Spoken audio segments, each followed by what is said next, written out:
Boa tarde a todos. Para mim é um prazer e uma enorme responsabilidade estar aqui falando para todos vocês, né, os presentes, os internautas e para todo o povo cearense, população do Brasil.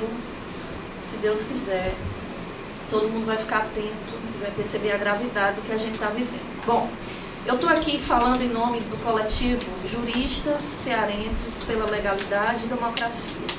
Esse grupo ele foi formado às vésperas do golpe. A gente vem trabalhando, vem reunindo pessoas e ações de resistência, buscando uma alternativa, tá certo?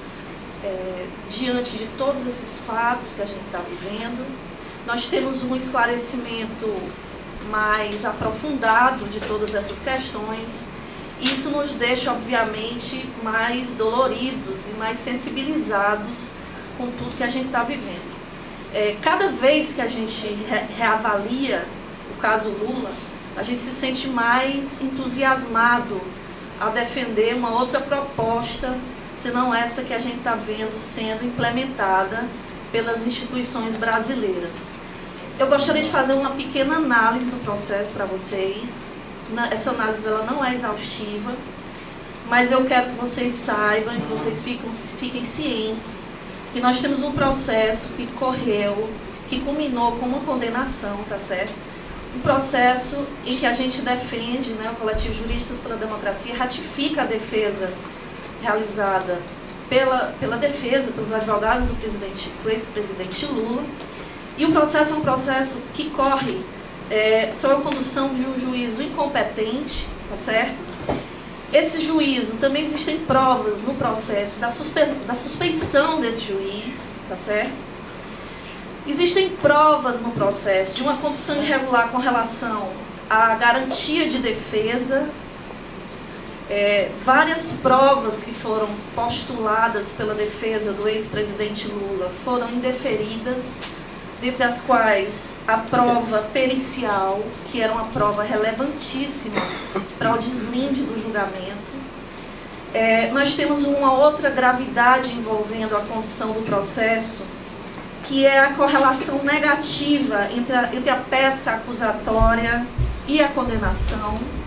Nós tivemos uma condenação que não guarda correspondência com a denúncia inicialmente apresentada pelo Ministério Público Federal.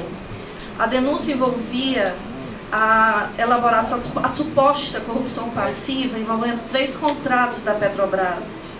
Só que não existem provas nos autos acerca da percepção de vantagem indevida, nem existem provas nos autos acerca da prática de qualquer ato ou omissão de ofício praticada pelo então presidente Lula. Com relação ao mérito do processo, várias questões são, no mínimo, questionáveis. Primeiro, como eu disse, não existe correlação entre a denúncia e a condenação. Não existe. O que dificulta, mais uma vez, a defesa. Tá? Os advogados do Lula foram precisos no sentido de citar uma fábula do lobo e do cordeiro. O lobo bebia água e disse para o cordeiro: cordeiro, você está sujando minha água. Mas eu estou aqui embaixo, não posso estar sujando sua água.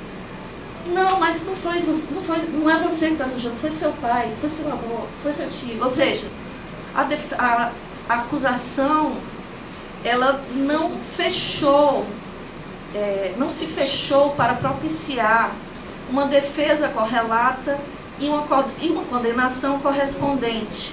A todo tempo, segundo a defesa do ex-presidente Lula, ratificada pelo coletivo Juristas pela Democracia, aconteceram desvios, tá certo? Todos devidamente documentados nos autos do processo. Com relação às provas, a citada percepção indevida é atribuída ao triplex do Guarujá, né? O famoso triplex do Guarujá, tá certo? Só que com relação a essa percepção do triplex como vantagem devida, a percepção da vantagem devida, que é um dos elementos do tipo da corrupção passiva, não existem nos autos provas acerca nem da aquisição da propriedade, nem da aquisição da posse. Todas as provas que foram consideradas e que foram devidamente divulgadas, inclusive pela imprensa, né, pela Folha de São Paulo, são provas indiretas que não demonstram a real percepção ou posse deste apartamento, tá certo? Outra coisa que envolve a condenação e que torna ela questionável é a atribuição do ato de ofício que o ex-presidente teria praticado. Segundo a acusação, tese acolhida pela Justiça Federal, não existem provas da prática de ato omissivo de ofício, ato omissão de ofício que teria correlação com os 3 contratos da denúncia. Todavia, a acusação e a condenação concluem. Outros contratos podem ter sido objeto desta vantagem. Ou seja, nós temos 2 deficiências graves com relação à condenação do ex-presidente Lula. Primeiro, a identificação do elemento do tipo, que seria a percepção da vantagem devida. Nós não temos prova nem da aquisição, nem da aquisição da posse, nem da propriedade. Nós não temos prova dentro desse processo. Segundo, nós também não temos provas da realização de ato ou omissão de ofício praticado pelo ex-presidente Lula com relação aos contratos indicados na acusação feita pelo Ministério Público Federal. Somente para repetir, a decisão cita precisamente que o imóvel foi atribuído ao ex-presidente Lula, num franco reconhecimento de que não existe prova nem de propriedade nem de posse. Segundo, os atos de ofício considerados praticados pelo ex-presidente Lula são indicados como atos indeterminados, ou seja, também não temos prova da prática de ato ou omissão de ofício em favor das empresas.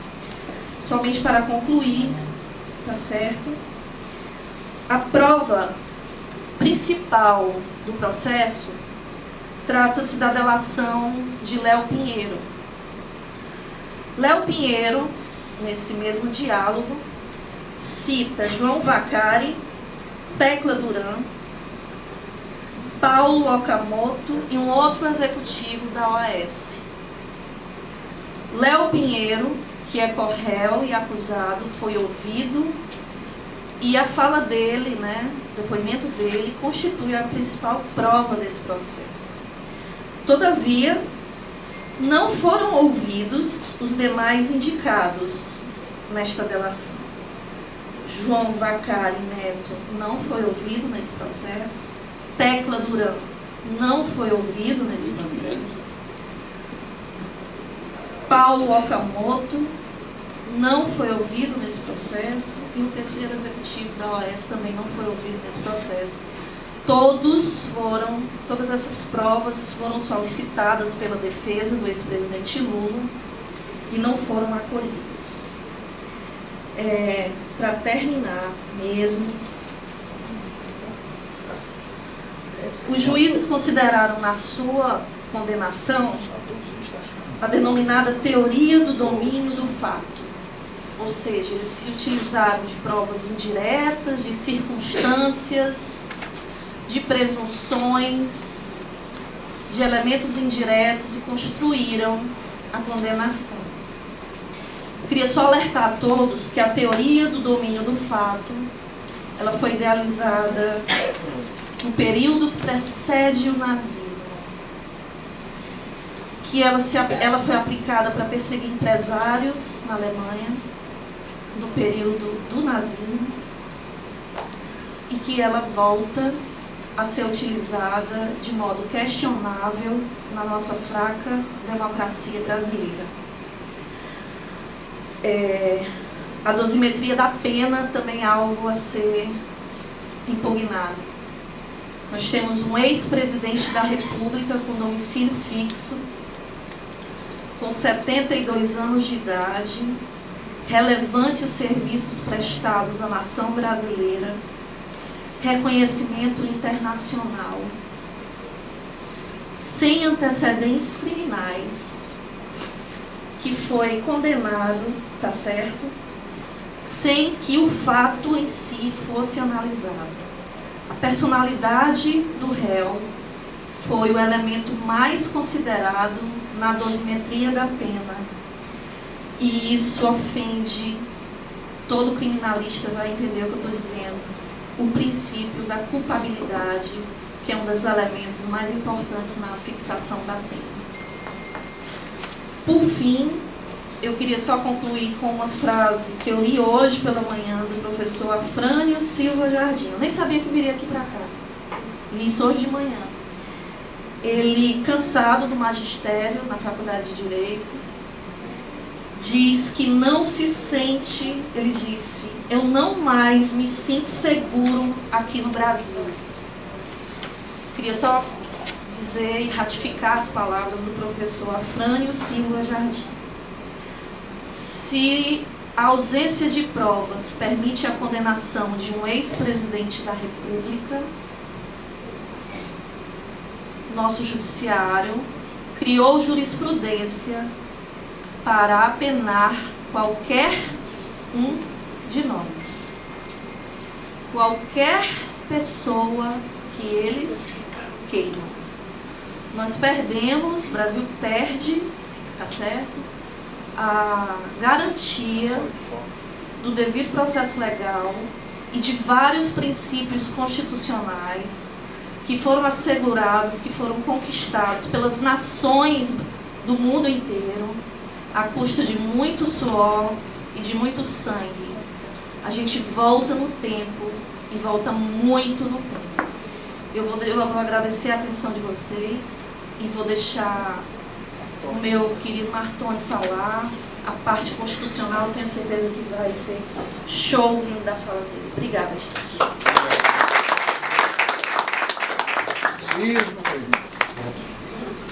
Pode ir. Boa tarde a todos, boa tarde especialmente aos deputados aqui presentes, deputado federal e deputado estadual, e ao presidente do Diretório Estadual do Partido dos Trabalhadores. Eu penso que esse momento é bastante oportuno para todos os debates que nós possamos fazer aqui e para também esclarecer vários pontos e a complexidade, como a doutora Isabel já falou muito bem, a complexidade desse processo. Eu creio que há alguns pormenores a serem ditos rapidamente. Em primeiro lugar, nós já, a comunidade jurídica e também a comunidade acadêmica já tem falado isso e insistido bastante a respeito da dificuldade da manutenção do Estado Democrático de Direito desde o começo da Operação Lava Jato, mesmo antes dela se aproximar ou chegar ao presidente Luiz Inácio da Silva, mas mesmo a outros políticos independentes da sua filiação partidária. Isso já vem se dizendo desde 2014, não me parece, portanto, casual que o representante do Ministério Público, no julgamento do dia 24 de fevereiro, do próprio TRF, tenha feito menção e tenha feito um sinal claro de intolerância, uma crítica aos professores de direito, aos acadêmicos, que há 4 anos vem reiteradamente escrevendo e criticando essa postura autoritária e, evidentemente, o enfraquecimento do Estado Democrático de Direito. Então, esse dado, ele permanece de lá para cá, e o que mais nos surpreende é que ele tem contaminado também o Supremo Tribunal Federal, as instâncias superiores, quando ratificadoras em grande parte das decisões decorrentes, não somente da Operação Lava Jato, como também dos seus desdobramentos nos estados. Então, é claro que isso é um comprometimento à nossa ordem democrática, é um comprometimento que nos deixa extremamente preocupados, porque, claro, enfraquece a Constituição.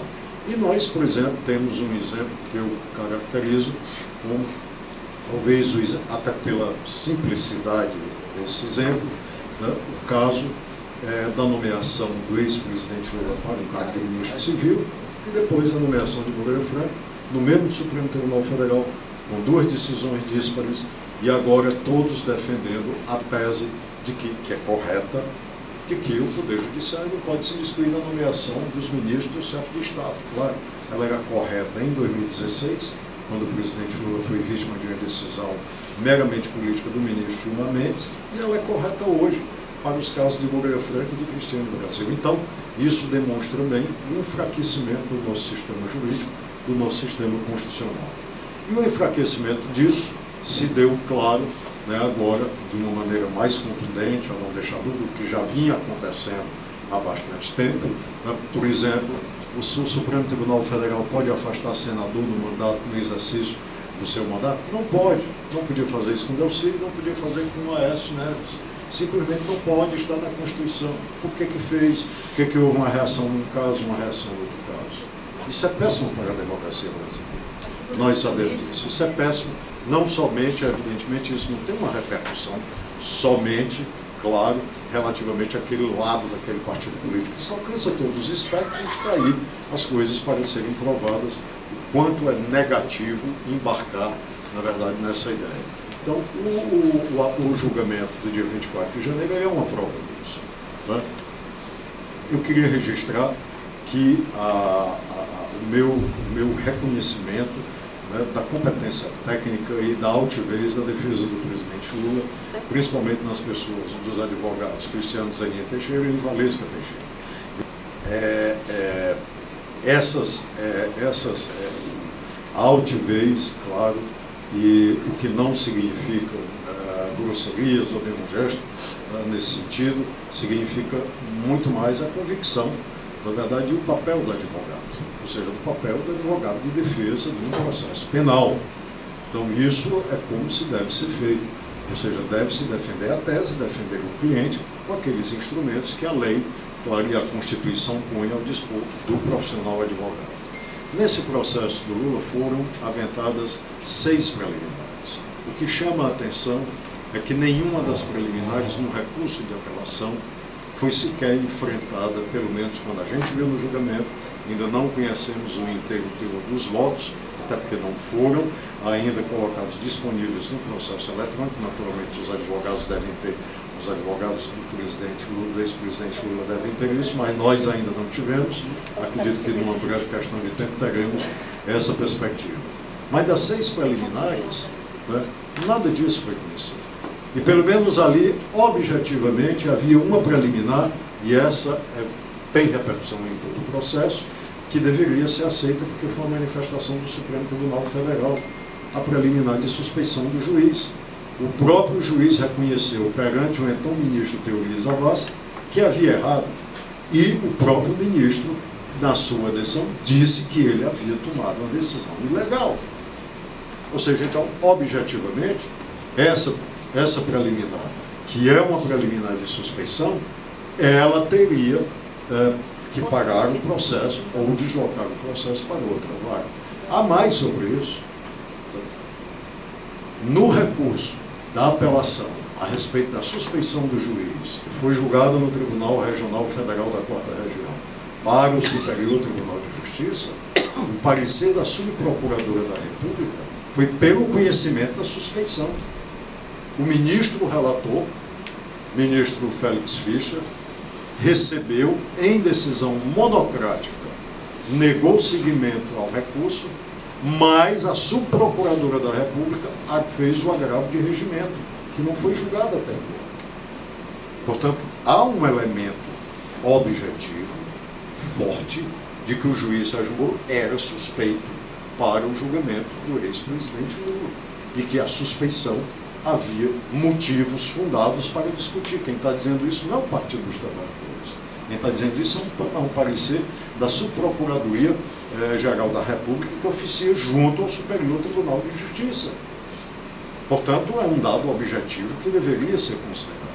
Então, como que um Tribunal Regional Federal, ou seja, passa por cima dessa preliminar tranquilamente, porque disse que já tinha decidido, que é verdade, esta preliminar no processo administrativo, quando foi levantada a suspeição do juiz Sérgio Moro. E aqui, outro caso que surpreende.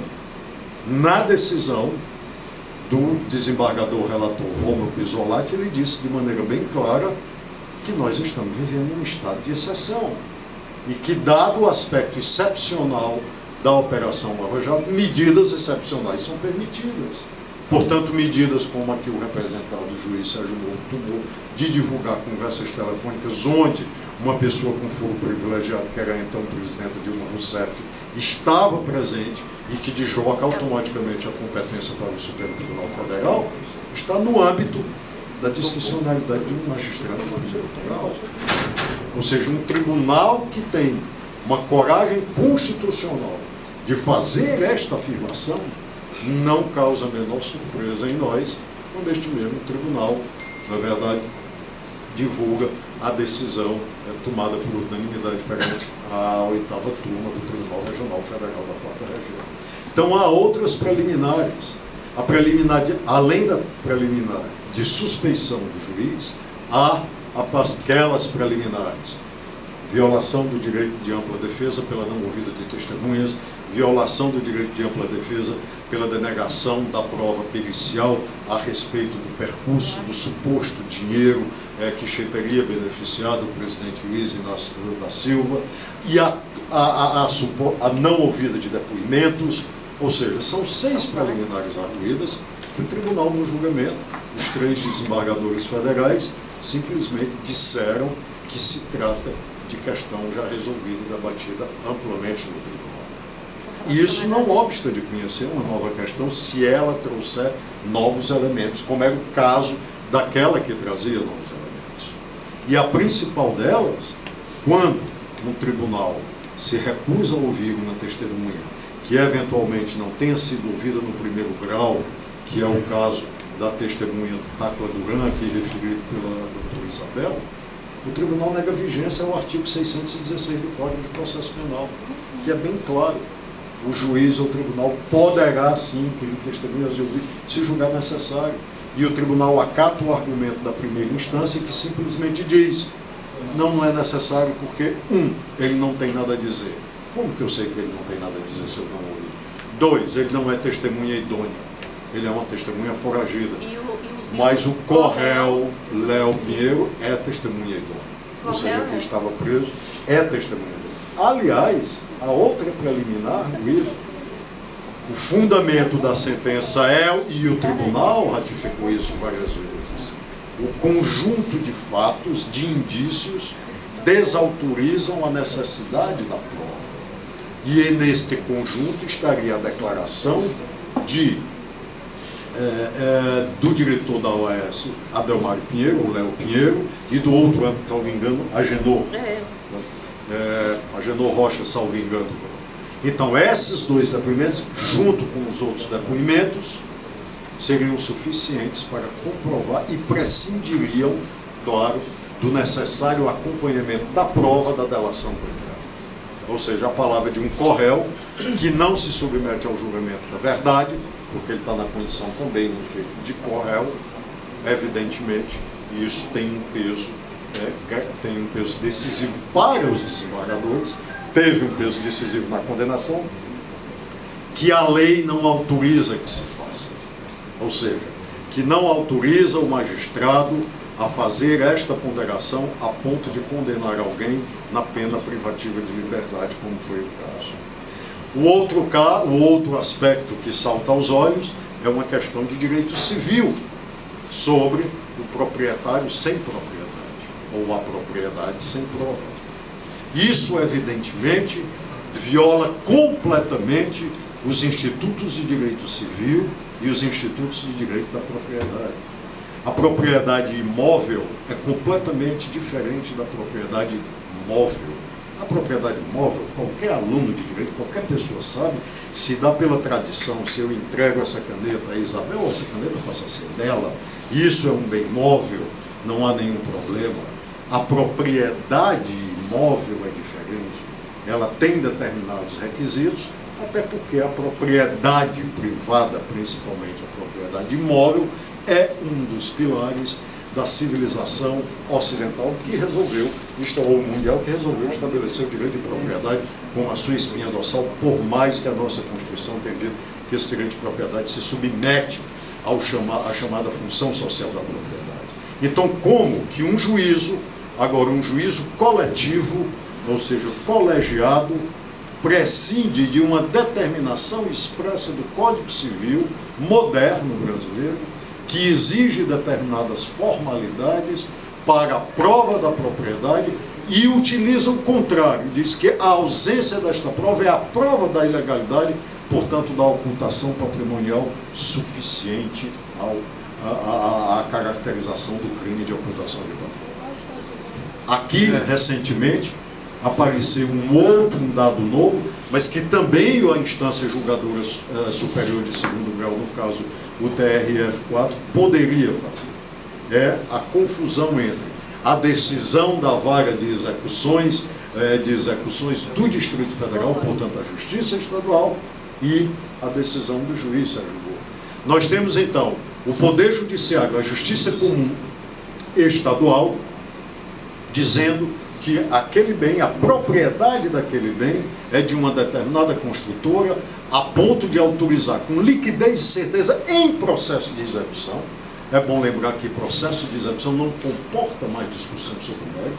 O processo de execução exige um título judicial ou extrajudicial líquido e certo para a sua execução, e assim, claro, a penhora e a garantia desse processo, dada, evidentemente, o seu caráter de ter esgotado qualquer instância, qualquer fase de processo de conhecimento.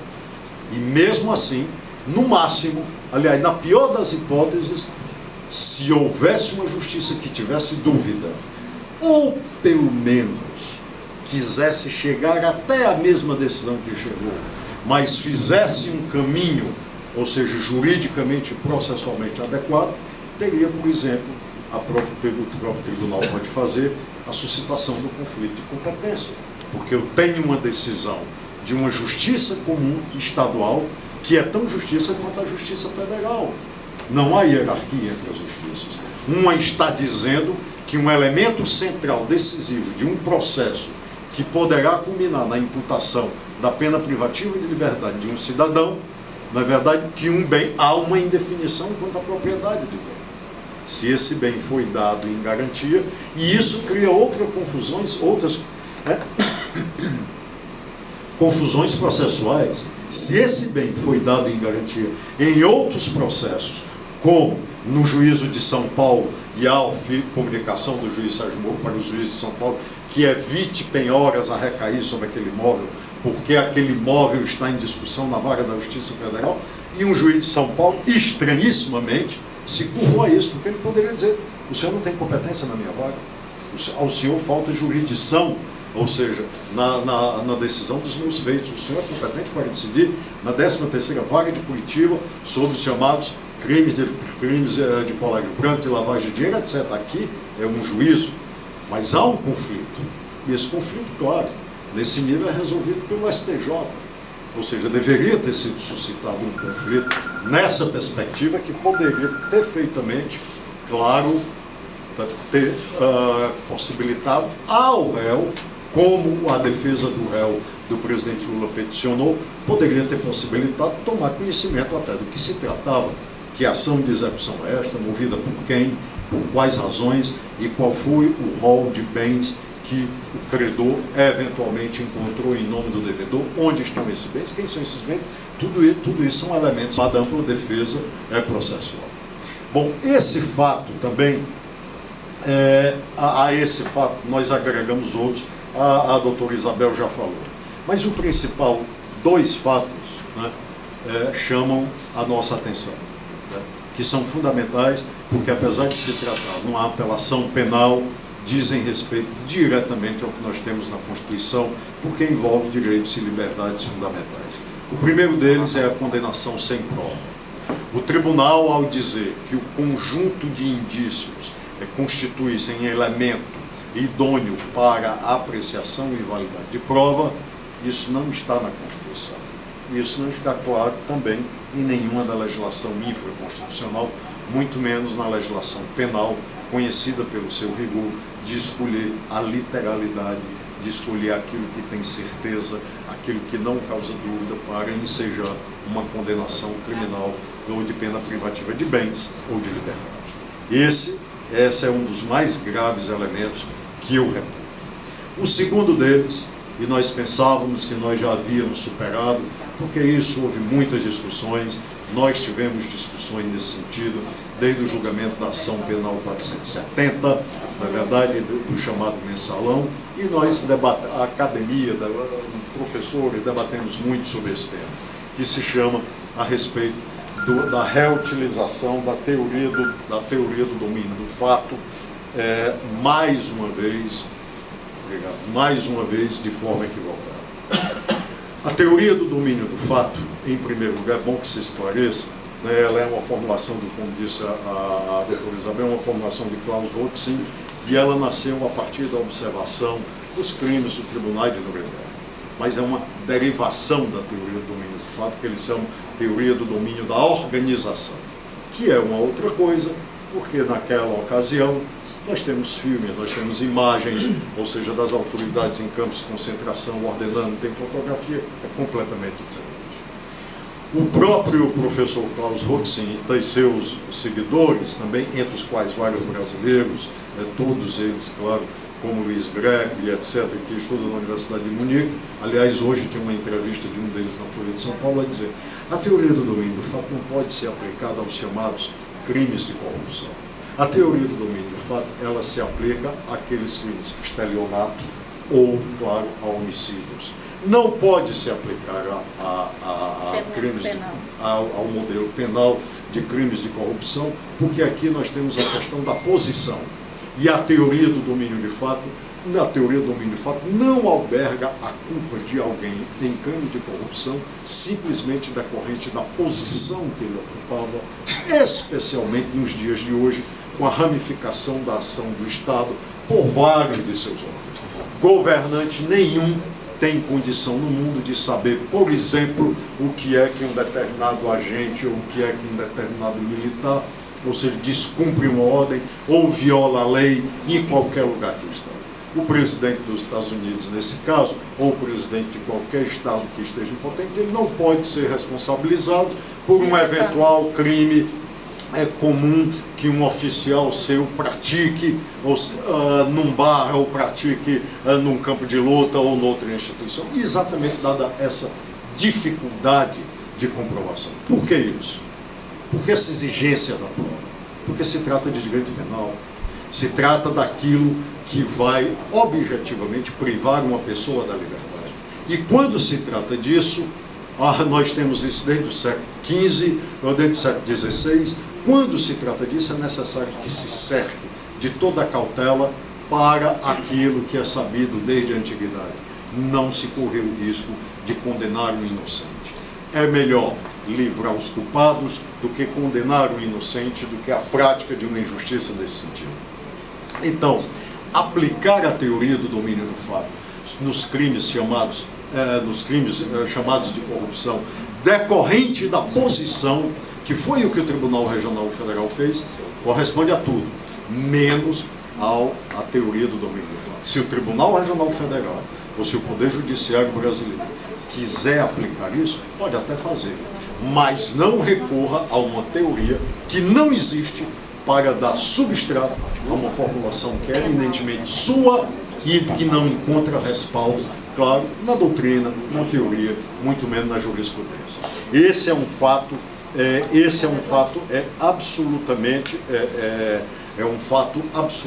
conhecido e causou surpresa do tribunal ao quando se proferiu isso. Há um outro elemento que também conduz de forma clara à invalidade da sentença e à necessidade da sua revisão, que é aquilo que o nosso deputado Guimarães falou.